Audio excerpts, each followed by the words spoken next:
안녕하세요. 내 변호사 박주연 변호사입니다. 지난번 영상에서 이은혜, 조연수에 대한 부작위에 의한 살인죄 쟁점에 대해서 알아보았는데요. 이번 영상에서는 이 이은혜와 조연수의 도피를 도운 조력자들에 대한 처벌과 범인은닉죄에 대해서 알아보도록 하겠습니다.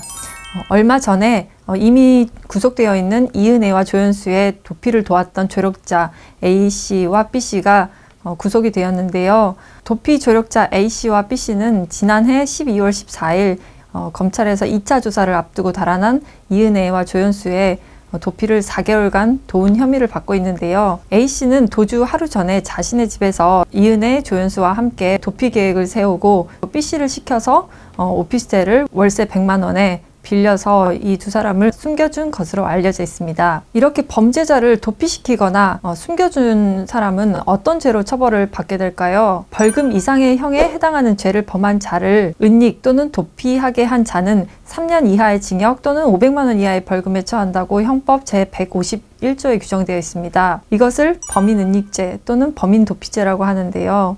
조력자 A씨, B씨와 같이 범인이 숨어서 살 수 있는 그런 은신처를 제공하는 것이 대표적인 예입니다. 그리고 그 밖에도 도피 자금을 제공하거나 아니면은 휴대폰, 아니면은 비행기표, 기차표 이런 것들을 제공하는 것들이 있겠죠. 물론 범죄자인 것을 알고 이런 행위를 해야지 범인은닉죄가 성립을 하는 것이고, 범죄자인 줄 모르고 이런 행위를 했다면은 범인은닉죄는 성립하지 않습니다.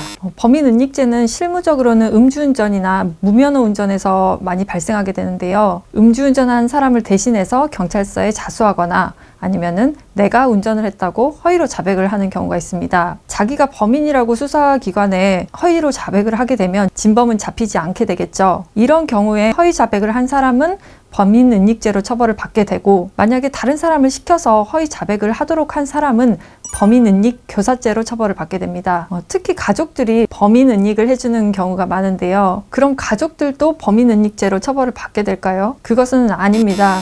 친족 간에는 특례 규정이 있는데요. 친족 또는 동거 가족이 범인은닉죄나 범인도피죄를 행한 경우에는 처벌을 하지 않습니다. 친족이나 동거 가족은 이런 범인은닉 행위를 하지 않을 것을 기대할 수 없기 때문에 형사 책임도 묻지 않는 이런 특별 규정을 둔 것입니다. 예를 들어서 아버지나 어머니가 밖에서 어떤 범죄 행위를 하고 돌아왔는데 이런 어머니나 아버지를 은닉하거나 도피시켜주지 않을 자식들은 없는 것이죠. 그래서 이런 경우를 대비를 해서 마련해 놓은 것이 친족 간의 범행을 처벌하지 않는다는 이런 특례 규정입니다. 하지만 여기에서 조심해야 될 것이 있는데, 친족은 범인은닉죄로 처벌을 받지 않기 때문에 이 친족을 시켜서 나를 대신해서 너가 범행을 했다고 허위 자백을 해달라고 부탁을 하면 처벌받지 않을까요? 아까 말씀드린 대로 이 친족은 범인은닉죄로 처벌을 받지 않습니다. 그렇지만 친족에게 위해서 이렇게 허위 자백을 해달라라고 말을 한 진범은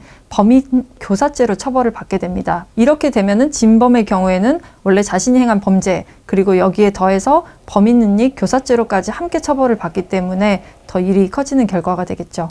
검찰은 주중에 A씨와 B씨를 재판에 넘길 예정이라고 합니다. 한편 이은혜와 조연수는 구속 이후에 줄곧 살인 혐의를 부인하는 것으로 알려져 있습니다. 그리고 사선 변호사 선임 의사를 밝히고 있고 국선 변호인의 조력을 받지 않겠다고 하고 있는데요. 이전 영상에서도 말씀드렸던 것처럼 재판에서 이 부작위에 의한 살인죄에 대해서 치열한 공방이 있을 것으로 예상이 됩니다. 이번 사건은 앞으로 재판이 진행되는 동안 종종 영상으로 설명해 드리도록 하겠습니다. 그럼 다음 영상에서 뵙겠습니다. 감사합니다.